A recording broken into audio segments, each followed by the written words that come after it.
Back at WNST. You know, usually this guy keeps up with me. He lets me know when he's coming to town, but he snuck into town this week. I caught him in the back of the press box. He was one of my all-time favorite Ravens. Now, 23 years into this campaign, and he is still a world champion with the 2001 Baltimore Ravens in Super Bowl 35. We welcome Kim Herring back onto the program, who was doing an official Raven alum turn. You know, dude, back in your era, we didn't have any Ravens alums, right? We had Colt alums. Now, 23 years into this, there's a whole bunch of guys like you that have still stayed young and good-looking like myself, and you come back home and you do this whole thing. It's nice to see you guys back wearing some purple in here, right? Oh, of course. I think the biggest thing is I was able to bring my son. It was his first Ravens game, so that was a big treat. And, you know, he got a lot of special memorabilia just because it was his first visit. Nothing as good as the ring his dad has, though, right? Oh, well, you never know how much a first visit impact could have. You just never know. You might not know until 10 years later. How old's your kid? Run through that, because I got to meet this young man on Sunday before the game, and Penn State head to toe, taken after Pops, right? Yes. He is 9 years old. And, you know, what's funny is he's not the only one who's like that. I also have two older teenage daughters, and they all Penn State. So hopefully I can get at least one of them out of the three to go to the Penn State. But, you know, I'm a little worried. Now, look, man, you're a Cleveland kid who famously played at Penn State. Last I checked, you were living down in Florida. What's going on with your life, man? I was trying to track you down during the Ray Lewis Hall of Fame thing. You were trying to track me down. Like, your company was doing something at the baseball all-star game this summer, so it was kind of serendipitous running into you. But, like, real life is taking you away from football for the most part, right? Yes, it's just one of those things, good things that happen. I've been living in Florida for 20 years, so that's probably why, you know, I'm instant when you think of me of being in Florida. But about a year and a half ago, I took a position in Manhattan for a tech company, and we do security, biometrics, and facial recognition technology. And so we have deals in place with MLB baseball and some NFL teams and some MLS teams. And so I'm the director of operations for sports. So I get the good thing about it is it keeps me in sports. So I get to travel a good amount and run the operations at those particular venues. And so, you know, hopefully I could, you know, get something going on with Baltimore.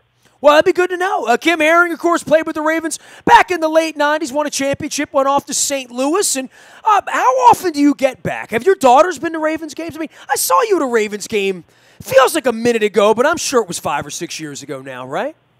Yeah. You know what? My kids have never been to one. My kids travel extensively a lot. When you have an older daughter who's in, you know, national gymnastics and we travel all over the country for her, it kind of gets where taking a trip is not really taking a trip because you take so many trips throughout the year and you're just ready to stay at home. So they haven't been. I've been meaning to bring them to a game. Have you taken them to State College, more importantly? Have you taken them to Penn State? Yes. See, that's a problem. I have a problem with that. You take it to Penn State, you know, did you win a championship at Penn? No, you got a ring from here. I should have. In 94, we were undefeated. You should have. I remember all of that. I remember all that back in the day. We are, and all that good stuff. Kim Herring joining us here. So some thoughts on the Ravens and coming in, and I know you were doing the suite, meeting fans and going suite to suite and showing off the ring and showing off your boy and having a good time on a rainy day, but this is a pretty good version of the Ravens right now, Kim. I mean, I'm heartened that there's no superpower in the AFC, but certainly I think the Ravens are capable of winning 10 or 11 games, and they played the part on Sunday, I thought. They played really well on Sunday. I think this is a good year for them, just for the simple fact that, you know, let's be honest, New England doesn't look like New England of old. That's true. Of the last, 10, 15 years. So they've looked very, very suspect because, I mean, you name me more than 2 wide receivers they have on that team. Well, I can give you Josh Gordon, but he's got to put the helmet on first, and you're from Cleveland, so you know all about that. Correct. So it's one of those things where I think it's an open field. So it's more than anything, the Ravens' run game looked great on Sunday. I mean, I was just watching Alex Collins run, and I was like, man, who is this kid? You know, I'm over here in the suite. That's that kid from Arkansas. I'm like, man, this kid is pretty good. Dancing the Irish jig for you there, man. Yeah. Exactly. So, I mean, they're going to keep doing it. But the most amazing thing was, to be honest with you, Nash, is when I had seen, I guess it's one of the telecasts they put on the scoreboard, the Ravens had 27 sacks already this year. Is that true? Yeah, the first week, I think that was slightly inflated. But, yeah, the first week they were all over Buffalo. Last week it was a struggle in Cincinnati on short rest. And certainly getting to Andy Dalton's more difficult as well because he gets rid of the ball quickly. I thought the pass rush was there. It's got to be timeless and ageless for you to see a guy like Suggs running around because I don't want to say your career was cut short, but I don't know that you were in it for 15 years, right? Like to see never. Suggs and to see Ray Lewis do this at this level, I don't know that you ever dreamed of your career being that long. No, what's funny is I never came into it with a 15-year window. I kind of was like playing it year by year because in this game you just never ever know. I mean, you get especially nowadays. I mean, I've seen what happened to Garoppolo just off a non-contact injury, and you just see how quickly it can be taken away. So I kind of went year to year and just played it out to 10. And so I was like, okay, I think I'm pretty much done. Well, you also got a ring. You had a chance for a second ring in St. Louis as well. So yeah. You had a lot of fun playing football. I mean, you had an incredible football experience, and you're kind of removed from it. I mean, I've only run into you, I think, 2 or 3 times in all the years since you've been gone coming to a Ravens game. You've gone and done the former football player life. And, hey, there's a lot of guys still doing football, man. I had Brandon Stokely on earlier. He's doing sports radio in Denver, coaching high school football. Edwin Mulatalo, coaching college football. Mike Flynn, coaching high school football. Harry Swain, still with the team. There's still plenty of the alumni that stay around the game. And then there's guys like you that go and come back every 5 years, and I hear from you, right? Right. I think that's one of the things I do miss more than anything else is just the camaraderie with your teammates more than anything else. I mean, I love the sport game of football. It'll always, be, part of my life for the rest of my life. But just being around those guys and hobnobbing and going to practice, and especially the group we had in Baltimore. I mean, that group that we had, honestly, from 99 to 2000, because people forget about that 99 team, Billick's first year, where we were coming off, I think it was a 4-12 season. And that 99, we got to 8-8, which for us, that was a win.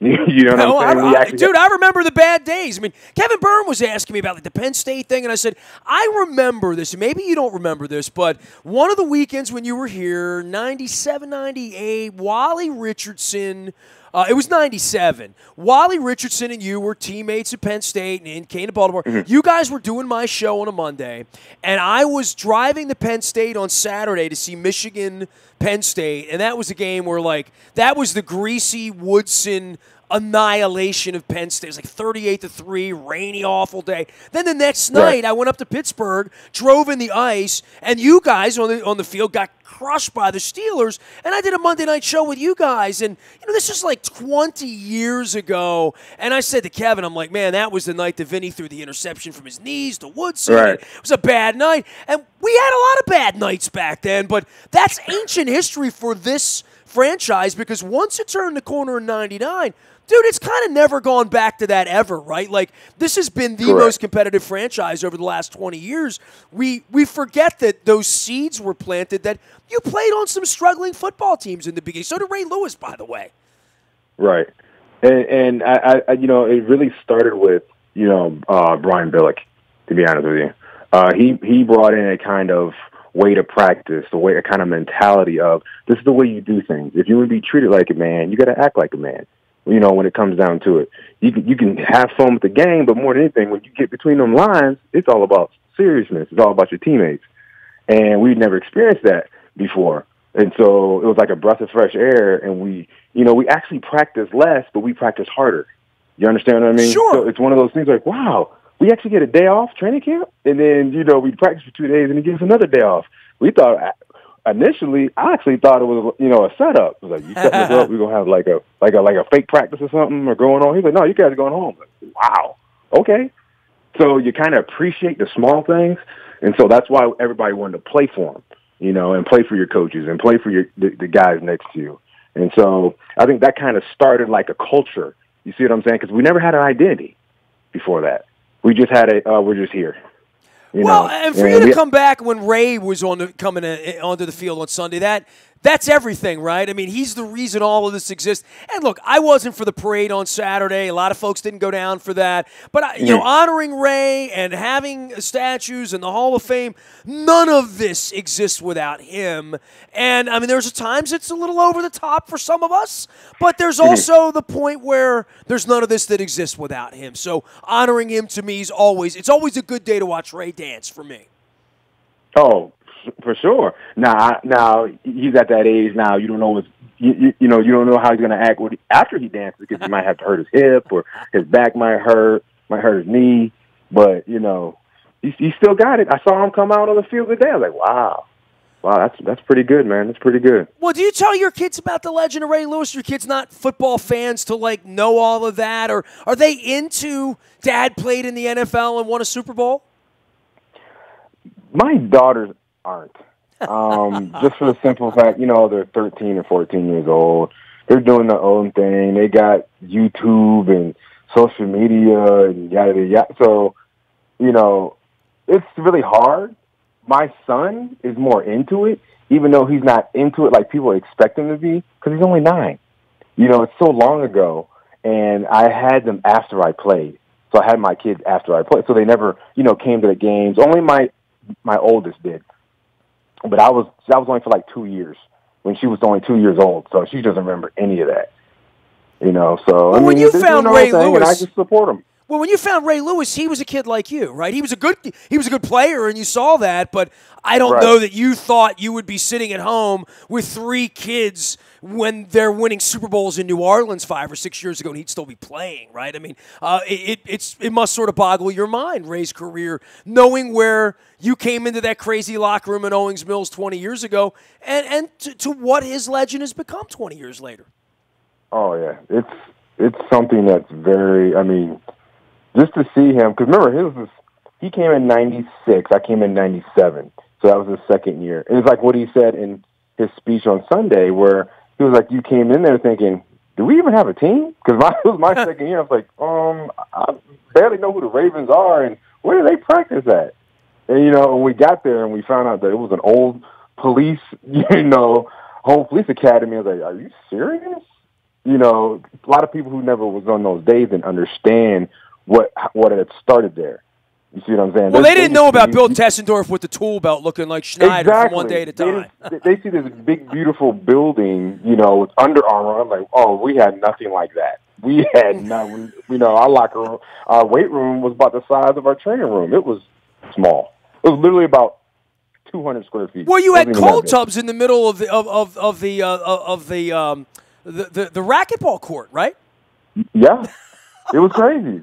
It was crazy, and I'm like, and it was funny because coming from a school like Penn State, you're like, this is pro football. Oh my gosh, I want to go back to college.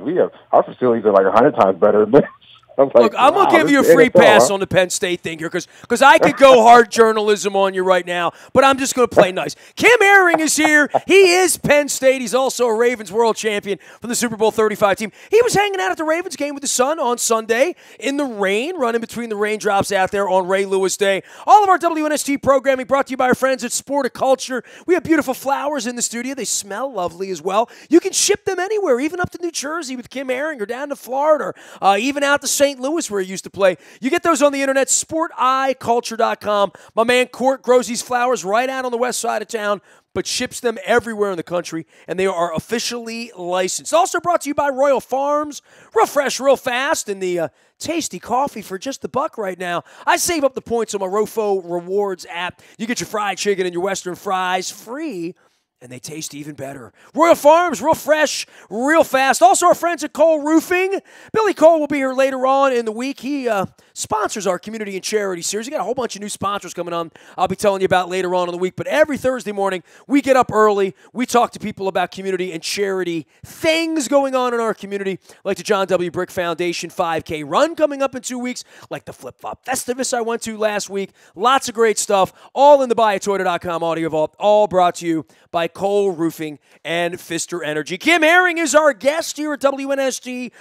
Dude, you're allowed to come anytime you want. We won when you were here. We welcome back all alums when we beat the Denver Broncos. How about that?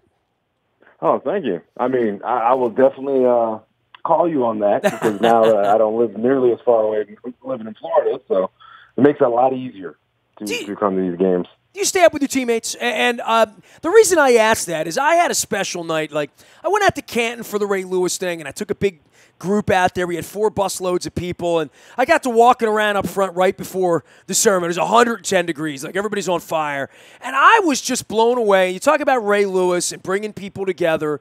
The depth and the breadth of the players from your era, right? Like whether it was the Matt Stovers or the Kyle Richardsons or Trent Dilfer, those kind of players. They were there, Jamie Sharper, Dwayne Starks. But then there was like the 15 years more of Gary Baxter's and Dwan Edwards and Donnell Ellerby's and like all of these players that played long after your time. Ray was such a glue to hold the thing together, and I'm assuming you watched his Hall of Fame speech and watched all of that, but probably also saw some teammates that you haven't seen in a long time, right? Oh, yeah. I mean, it's funny because I was speaking to Harry Swain on Sunday, and I was like, man, I haven't seen you in a while. He's thin, isn't he? Yeah, very. I did not recognize him. I was like, what, Harry? I was like, what's going on? I was like, man, I haven't seen you since our last Super Bowl reunion. So it's just amazing how, like you said, Ray just seemed like the glue that kept everything together.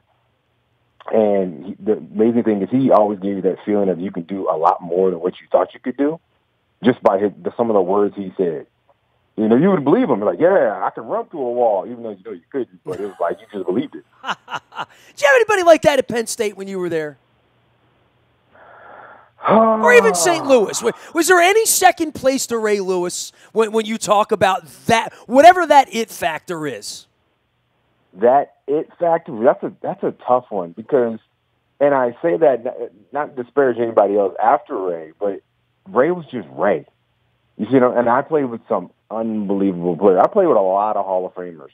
I mean, between J.O. and then Rod Woodson and then Aeneas Williams and then Marshall Faulk, and I played with Torrey Holt and Kurt Warner. Those guys, amazing, amazing players. But there was something about Ray that you just gravitate to the words that come out of his mouth.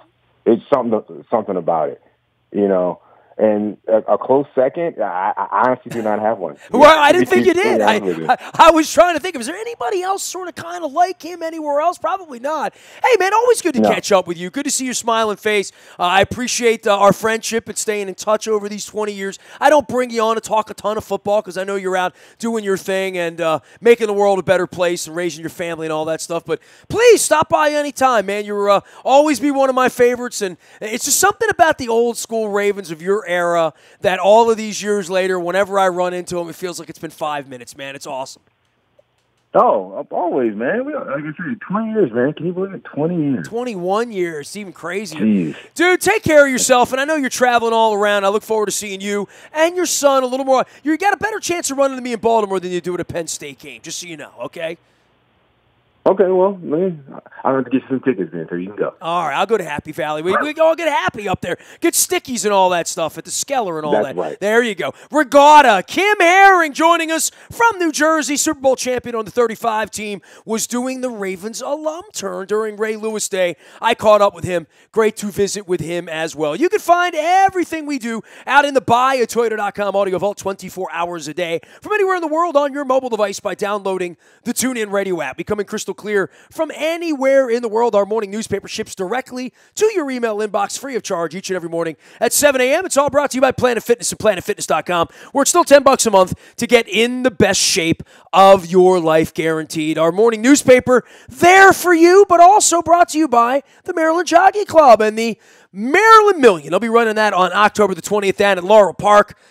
Refurbished, delightful sports bar down there. It is banging that. It's like Vegas-y. You go down to Laurel Park these days. Make sure you're checking out that sports bar. Check them out on the front of WNST.net with the entries as well as in our morning newspaper. Last but never least, any breaking news happens first on the WNST Tech Service. That's all brought to you by Coons Ford of Security Boulevard.